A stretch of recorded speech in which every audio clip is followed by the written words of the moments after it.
A woman in County Cork is boiling grass because there is nothing else left in her house. Her children are already dead. Her neighbors are already dead. And this isn't even the worst famine in human history. It's not close. Right now, on a planet producing more food than it has ever produced, roughly 700 million people go to bed hungry tonight.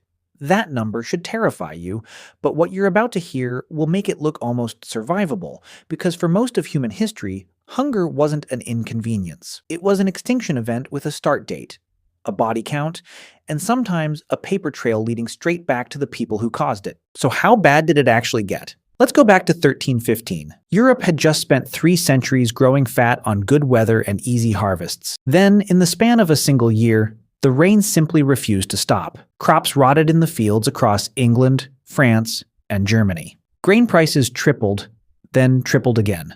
Chroniclers recorded something almost too horrifying to write down. Parents abandoning their own children on the road, and in the worst pockets, people digging up the dead to eat them. Historians call it the Great Famine of 1315. It killed an estimated 10 to 25% of the urban population of Northern Europe. And before it had even finished, the Black Death arrived to finish the job. That one was weather. What came next was a choice. Back to Ireland, 1845. A fungus called Phytophthora infestans didn't just damage the potato crop, it liquefied it. Farmers watched healthy fields turn black and collapse into rotting sludge overnight. For the poorest third of the country, the potato wasn't a side dish, it was almost the entire diet. Within a year, Ireland was starving. Here's the part that turns this from a disaster into something darker. Ireland kept exporting food the entire time. Ships loaded with Irish grain, butter, and livestock sailed for England while roughly 1 million people starved to death at home, and another million fled the country for good. Ireland's population still hasn't recovered. Not even today. You'd think that was as cruel as it gets. It wasn't. In 1943, in Bengal, British colonial administrators diverted rice stockpiles to feed soldiers in strategically important cities, and left the countryside with almost nothing. Winston Churchill was warned repeatedly that people were dying by the millions. His recorded response blamed Indians for what he called breeding like rabbits. Somewhere between 2 and 3 million people starved to death in a matter of months. Inside a British colony, during a war Britain claimed to be fighting for freedom. But the worst of it wasn't caused by empire, it was caused by paperwork. Between 1932 and 1933, Soviet officials went door to door across Ukraine, confiscating grain quotas that had nothing to do with what farms had actually grown. They took hidden reserves. They took garden vegetables. They took livestock. Ukrainians call it the Holodomor, death by hunger.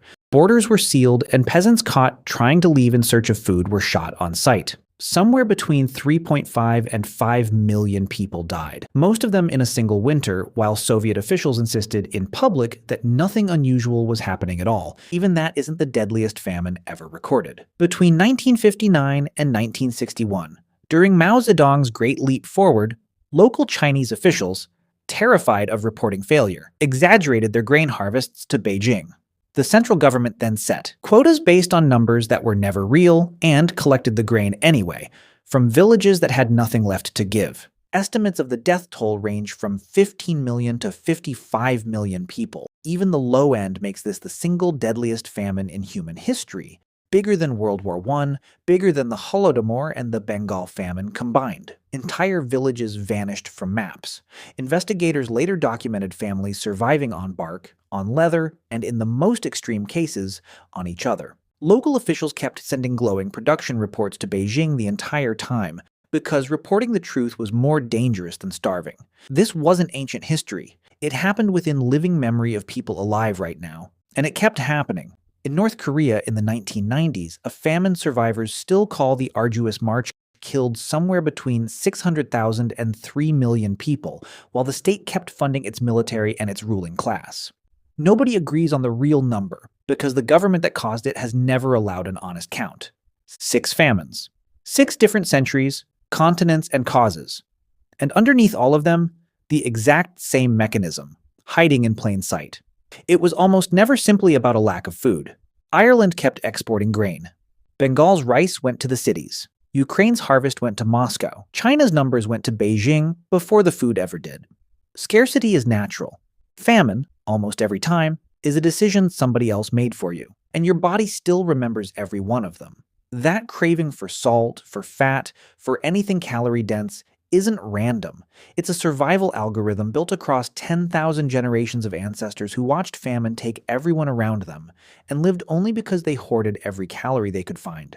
When you can't stop eating, when your body panics at the thought of skipping one single meal, that's not weakness. That's software written by people who buried their children because a harvest failed, or because someone in power decided their hunger didn't matter. We like to believe famine is history, something that happened to other people in other centuries under governments we'd never allow today. But drought, war, and broken supply chains are already dragging famine conditions back into parts of the world for the first time in decades. The mechanism never disappeared.